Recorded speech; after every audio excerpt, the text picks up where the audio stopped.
गलत कर्म बंद करो, अच्छे कर्म करो। इसके लिए हमें बल चाहिए, वो नाम से मिलेगा, फिर आप ही देखोगे। नमस्कार दोस्तों, सोशल मीडिया के जमाने में आए दिन कोई ना कोई नया चेहरा सुर्खियों में चलता रहता है। महाराज बहुत ज्यादा सुर्खियों में है। यह महाराज जिनके सामने अनुष्का और विराट भी नतमस्तक हो रहे हैं, काफी सुर्खियों में चल रहे हैं। महाराज का नाम श्री हित प्रेमानंद गोविंद शरण जी महाराज है। भक्तिपूर्ण पारिवारिक पृष्ठभूमि को देखते हुए महाराज जी ने बहुत कम उम्र में ही विभिन्न चालीसा का पाठ करना शुरू कर दिया था। जब वे 5वीं कक्षा में थे तब उन्होंने गीता, श्री सुखसागर पढ़ना शुरू किया।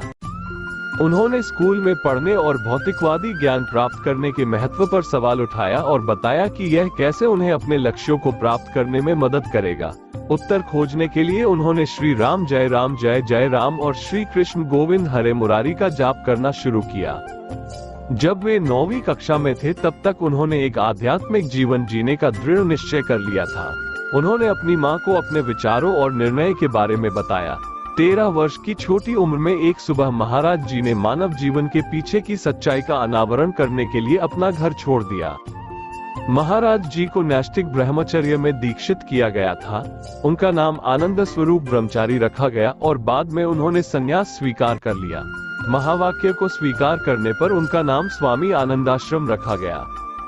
महाराज जी ने शारीरिक चेतना से ऊपर उठने के सख्त सिद्धांतों का पालन करते हुए पूर्ण त्याग का जीवन व्यतीत किया।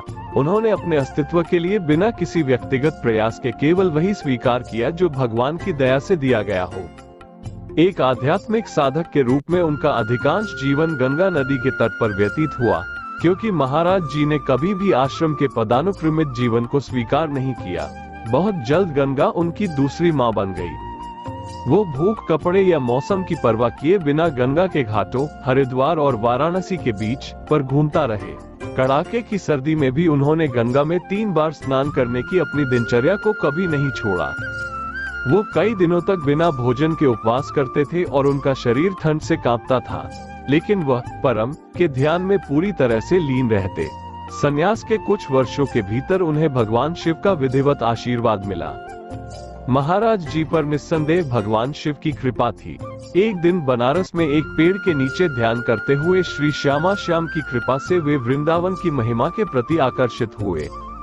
एक संत की प्रेरणा ने उन्हें एक रास लीला में भाग लेने के लिए राजी किया, जो स्वामी श्री श्रीराम शर्मा द्वारा आयोजित की जा रही थी। उन्होंने 1 महीने तक रास लीला में भाग लिया। सुबह वे श्री चैतन्य महाप्रभु की लीला और रात में श्री श्यामा श्याम की रास लीला देखते थे। यह 1 महीना उनके जीवन का टर्निंग पॉइंट साबित हुआ।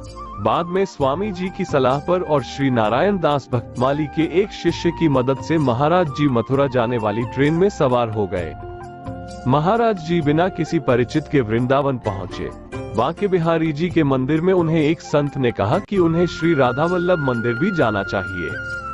महाराज जी 10 साल तक अपने सद्गुरु देव की करीबी सेवा में रहे। जल्द ही अपने सद्गुरु देव की कृपा और श्री वृंदावन धाम की कृपा से वो सहचरी भाव में पूरी तरह से लीन हो गए और श्री राधा के चरण कमलों में असीम भक्ति विकसित की। संत श्री हित प्रेमानंद गोविंद शरण महाराज एक कथावाचक है। वो वृंदावन में रहते हैं और संसर्ग के माध्यम से लाखों लोगों का मार्गदर्शन करते हैं। महाराज जी राधा रानी को अपनी इष्ट मानते हैं।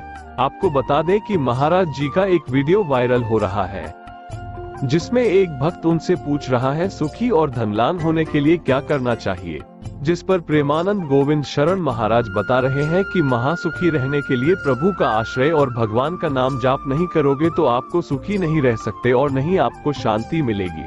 अपने गुरुदेव के द्वारा इष्ट नाम और उनके चरणावृंद में प्रीति नहीं हुई तो आप जितने भी जतन कर ले, आपको शांति की प्राप्ति नहीं हो सकती है। लेकिन अगर ये उपाय कर लिए तो आप महासुखी हो जाएंगे। महाराज जी ने आगे कहा कि ये जो सुख दुख है ये हमारे पाप और पुण्य कर्मों का फल है। अगर हमारे कर्म सही है तो आप कहीं भी चले जाएं, आपको सब जगह आदर की प्राप्ति होगी। वहीं अगर आप कर्म बिगड़ गए तो आपका कोई आदर नहीं करेगा। इसलिए कुछ भी कर लो, अगर आप प्रभु का नाम नहीं लोगे आपको कहीं शांति नहीं मिलेगी। इसलिए नाम जप करो। दोस्तों, अगर आपको प्रेमानंद जी महाराज का जीवन परिचय अच्छा लगा वह तो वीडियो को लाइक और चैनल को सब्सक्राइब जरूर करें।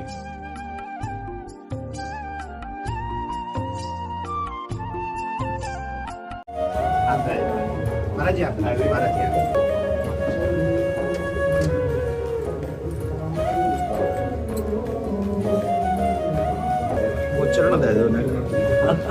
नहीं, चरण तो वो देने पड़ेगा।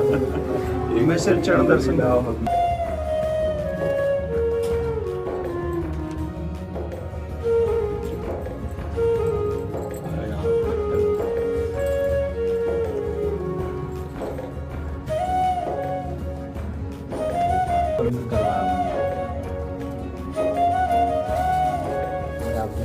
अचानक ही जाना कुछ